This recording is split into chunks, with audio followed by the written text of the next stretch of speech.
So finally আমাদের আজকে হচ্ছে কাসলের লাস্ট দিন না, এখন হচ্ছে মর্নিং। তো এখন আমরা বেরিয়ে যাব আর টিফিন হবে সবটাই রাস্তাতে, মানে রাস্তাতে কোনো একটা ধাবায় গিয়ে দাঁড়াবে, সেখান থেকে টিফিন হবে। আমাদের ব্যাগ ট্যাগ সব কিছু গোছানো হয়ে গেছে। আর আজকে আমরা এখানে হিমাচল প্রদেশকে টাটা বাই বাই বলে চলে যাবো। অ্যাকচুয়ালি কি, মানে আমরা এখানে আসার সময় ভেবেছিলাম যে এখানে গিয়ে এটা করবো ওটা করবো, যেটা ভেবেছিলাম সেই জিনিসগুলো 90% আমাদের কমপ্লিট হয়েছে।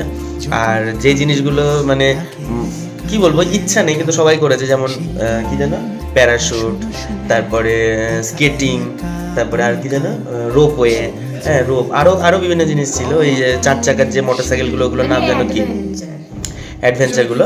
আমাদের ওগুলো শখ কখনো ছিলও না যে ওগুলো গিয়ে করবো। আমাদের মেনলি শখ ছিল হচ্ছে ওখানে গিয়ে একটু ভিডিও করবো, ওখানে গিয়ে ব্লগ বানাবো, ওখানে গিয়ে ওটা ফটো তুলবো, ঠিক আছে। আর মেনলি আমি দেখতে এসেছি হচ্ছে বড় এরকম, মানে এই টাইপের অ্যাডভেঞ্চার হয়তো সিমিলার টাইপের কিছু আমি অন্য জায়গাতেও পেয়ে যাবো, তাতে কোনো অসুবিধা নেই। এবার আমরা ওই জন্য ওইগুলো নিয়েই বেশি ছিলাম।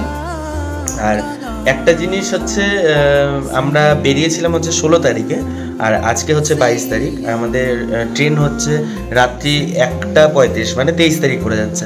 তো আজকে এখন আমরা সকাল সকাল বেরিয়ে যাচ্ছি। এখানে কোনো একটা জায়গা আছে, সেখানে ঘোরানো হয়ে গেলে পরে ওখান থেকে দুপুরে লাঞ্চ করে একদম আমরা চণ্ডীগড় চলে যাবো। আর ওখানে আমাদের বুকিং রয়েছে, টিকিট রয়েছে আমাদের চণ্ডীগড় টু হাওড়া। তো এই ট্রেনে উঠে পড়বো, তারপর আমরা বাড়ি চলে যাবো। এর মিডিলে যা যা দেখবো সেগুলো অবভিয়াসলি তোমার সাথে শেয়ার করবো, ব্লগের সাথে থাকবে। আর বলো তোমার কেমন লাগলো এখানে ঘুরতে এসে? ওভাবে বললে হবে না, আমার তো দারুণ লেগেছে, এভাবে বলতে হবে। হ্যাঁ, তারপর বরফ দেখলে পরে তোমাকে এভাবে বলা উচিত ছিল, ওয়াও, এরকম বলা উচিত ছিল। এটা বলো তো, ওয়াও বলো না। কেন? জলের মধ্যে লাফালাফি করলে সবারই ব্যথা হয়। আমারও গলাটা বসে গেছে। আর এখানে মিরর থেকে ভিডিওটা করছি, তাতে কি আমার নিজের একটু বেশি কমফোর্টেবল লাগছে। হয়তো ফোনটা দেখা যাচ্ছে সামনে থেকে, কিন্তু কি আমি দাঁড়িয়ে ভিডিও করছি, পুরো ঘর দেখা যাচ্ছে, এটা আমার বেটার লাগছে। কারণ ফ্রন্ট ক্যামেরাতে করতে করতে আমি একদম ফেড আপ হয়ে গেছি, ঠিক আছে, সেই কারণে।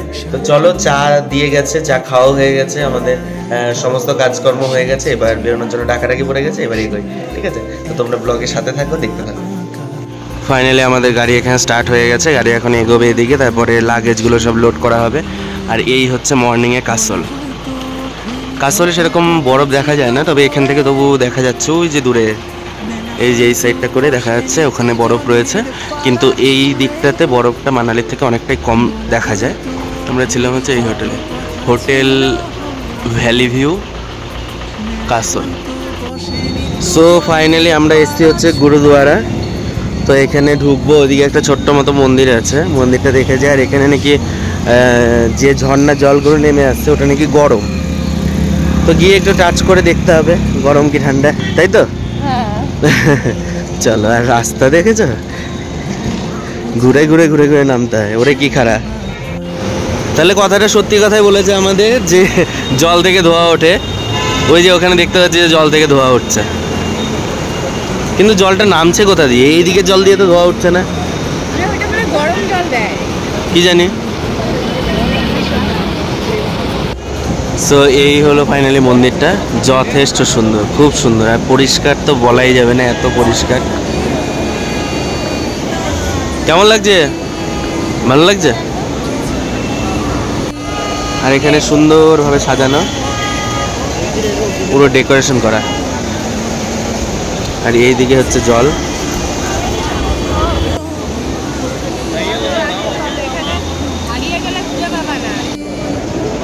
সো এখানে আমরা ভেতরে ঢুকে গেছি, আর এদিকে চারিদিকে গরম জল ধোয়া হচ্ছে। আর এখানে হচ্ছে মন্দির।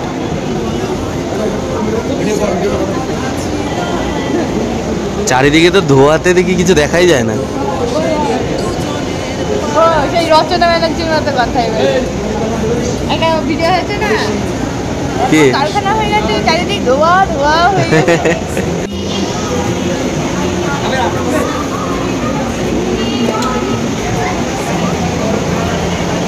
এ কি এত ধোয়া কেন?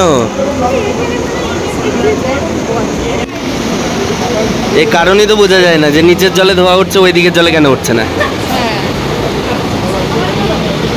মন্দিরের ভেতরে আমরা ঢুকেছিলাম, তো এখানে পাঞ্জাবিদের যে নিয়ম আছে যে মাথায় কিছু একটা বেঁধে ঢুকতে হবে, তো আমরাও রুমাল বেঁধে নিয়ে তারপরে ভেতরে ঢুকেছিলাম। সো ফাইনালি এখন আমরা দাঁড়িয়েছি হচ্ছে চণ্ডীগড় যাওয়ার পথেই একটা দোকানে, মানে রেস্টুরেন্টে। সেখান থেকে খাওয়া দাওয়া হবে, কারণ টিফিনটা আমরা সকালবেলা কেউই করিনি, আর টিফিন না করলে পরে তো হবে না। আর এখন আমাদের সোজা চণ্ডীগড় যেতে হবে, এর মিডিলে হয়তো একবার লাঞ্চ হবে, তাছাড়া টোটালি একদম গিয়ে আমরা ওখানে পৌঁছে যাবো 7-8 ঘন্টার মধ্যে। তারপর ওখানে গিয়ে আমাদের বসে থাকতে হবে একদম রাত 1:25 ট্রেন। আর আজকে যে হোটেলে আমরা দাঁড়িয়েছি এই হোটেলেও সেই ভিউটা একই রকম, কালকে যেখানে দাঁড়িয়েছিলাম ওই টাইপেরই। এই সাইড দিয়ে ঝর্ণা যাচ্ছে, পুরো একদম জল নিচ দিয়ে যাচ্ছে, আর পাশটা পুরো ফাঁকা রয়েছে, এই সাইডটা পুরো ফাঁকা। ওই যে পেছনে টেবিল, ওখানে বসে বসে খাওয়ার জায়গা, তো ওখানে বসেছি। তো চলো খাওয়া দাওয়া করে নিই।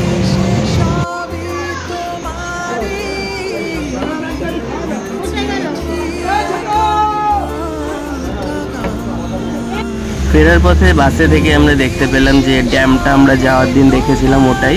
তো এখন আরও ভালো লাগছে দেখতে। তখন তো আমরা যখন এসেছিলাম তখন একদম সকাল ছিল, আর এখন পুরো ডে লাইটে যথেষ্ট সুন্দর লাগছে ওপর থেকে দেখতে।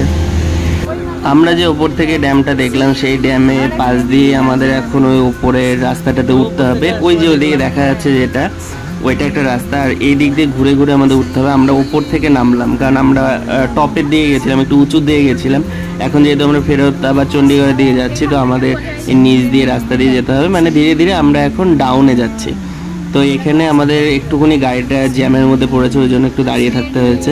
আর এইগুলো এমনই রাস্তায় যে ওভারটেক করার কোনো জায়গা নেই, একটা গাড়ির পেছনে আর একটা গাড়িকে থাকতে হবে, কিচ্ছু করার নেই। যতই তুমি ব্যস্ত থাকো না কেন, তোমাকে পেছনেই যেতে হবে। আমরা এখন এসে দাঁড়িয়েছি হচ্ছে লক্ষ্মী পাঞ্জাবি ফুড কর্নার। তো এখান থেকে আমাদের এখন দুপুরে লাঞ্চ হবে, কিন্তু হয়ে গেছে হচ্ছে বিকেল, কারণ এখন বাজে হচ্ছে 3:45 মতো। তো এখন এখান থেকে আমাদের খাওয়া দাওয়া হবে, তারপরে আমরা যাব। গাড়ি তো এদিকে আমাদের দাঁড়িয়ে গেছে, আর এদিকে হচ্ছে হোটেলটা পেছনে।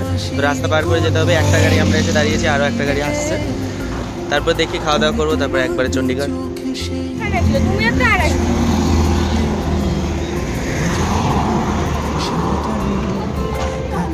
ওইদিকে গাড়ি আছে, তারা গাড়িটা যাক তাড়াতাড়ি দৌড়া তুই আবার। চলো চলো চলো চলো, আরে চলে যেতাম ওই রকম করে কাকিমণি না। ও কোথায় ছিল বলো তো? ওই দেখো, ওই যে তীর চিহ্ন মারা ওই জায়গায় ছিল। এবার চলো, তুমি থাকো। এখন অনেকটাই রাত হয়ে গেছে, আর আমরা আবারও এসে দাঁড়িয়ে গেছি জ্যামের মধ্যে। আর এটা আমরা পুরো চণ্ডীগড়ে ঢুকে পড়েছি, কিন্তু এখনো পর্যন্ত স্টেশনে পৌঁছায়নি। আর আমাদের অনেকটা টাইম বেশি লাগলো যাওয়ার দিনের থেকে, কারণ আসার দিন রাত্রিবেলায় আমরা চণ্ডীগড় থেকে বেরিয়েছিলাম, তো রাস্তা পুরো ফাঁকা ছিল। আর এখন রাস্তাতে প্রচুর পরিমাণে জ্যাম রয়েছে, সেই কারণে আমাদের টাইমটা প্রায় মোটামুটি 2 ঘন্টা মতো লেট হয়ে গেছে। কিচ্ছু করার নেই। অনেক অপেক্ষার পর আমরা শেষমেশ এসে পৌঁছে গেছি হচ্ছে এখন চণ্ডীগড় স্টেশনে। আর এসে আগে আমরা একটা ফাঁকা জায়গা দেখে বসে পড়েছি, আর পুরো লাগেজে ভর্তি আমাদের। এই যে পেছনটা দেখতেই পাচ্ছ, প্রচুর পরিমাণে লাগেজ রয়েছে, সেই কারণে আমরা এখানে একটা জায়গা করে বসেছি। আর লাগেজ রয়েছে যেহেতু, তো এখান থেকে ছেড়ে ওঠার কোনো জায়গা নেই। ইতিমধ্যে আমাদের রাতের খাবারও চলে এসেছে। খাবারে ছিল হচ্ছে রুটি। এখন আশপাশে কোনো সেরকম হোটেল নেই, আর এতগুলো লোককে নিয়ে হোটেলে যাওয়ার মতো পরিস্থিতিও নেই, সেই কারণে এই রুটি আর একটা ডাল মতো ছিল। তো রুটির কন্ডিশন হচ্ছে এরকম, আর ডালের কন্ডিশন তো দেখতেই পাচ্ছ, সবই এরকম। ফাইনালি আমাদের ট্রেন এখন আসানসোল ঢুকছে। তো আমরা ট্রেনে চড়েছিলাম 22 তারিখের রাত, মানে 23 তারিখের শুরুতে একটা 25-এ ট্রেন ছিল আমাদের। তো আজকে হচ্ছে 24 তারিখ, আর আমরা হাওড়া যাবো না, আমরা বর্ধমানে নেমে যাব, কারণ বর্ধমান থেকে আমাদের আবার বাস রয়েছে, তো সেই বাসে আমরা যাব। এখন আবার একটু আউটে দাঁড়িয়ে গেল, তো এখান থেকে আসানসোল যাবে, তারপর দুর্গাপুর। আমরা পৌঁছে গেছি আসানসোল, আর 1.5 থেকে 2 ঘন্টা মতো লাগবে আমার বর্ধমান পৌঁছাতে। তো বর্ধমান থেকে তো আমরা বাসে করে একদম সোজা ধুবুলিয়া, তারপর ওখান থেকে আমরা যে কোনো কিছুতে করে বাড়ি চলে যাব। তো ফাইনালি আমাদের বাস এখানে রেডি ছিল, অনেকক্ষণ আগে বাস পৌঁছে গেছিলো। তো এখন আমরা বাসের মধ্যে উঠে পড়েছি। এই যে লাগেজ এখানে। তো আর মোটামুটি 2 থেকে 2.5 ঘন্টা 3 ঘন্টাও লাগতে পারে যদি রাস্তায় জ্যাম থাকে। তো আমরা বর্ধমানে জাস্ট 10 মিনিটের আগেই নামলাম, আর বাসে উঠে পড়েছি। বাকিরা আসছে, এসে উঠবে, তারপরে বাস ছাড়বে।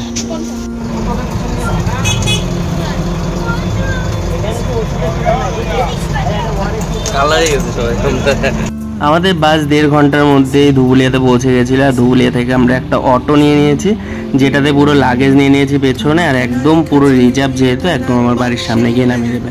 তো ভিডিও কেমন লাগলো অবশ্যই জানাবে। টাটা।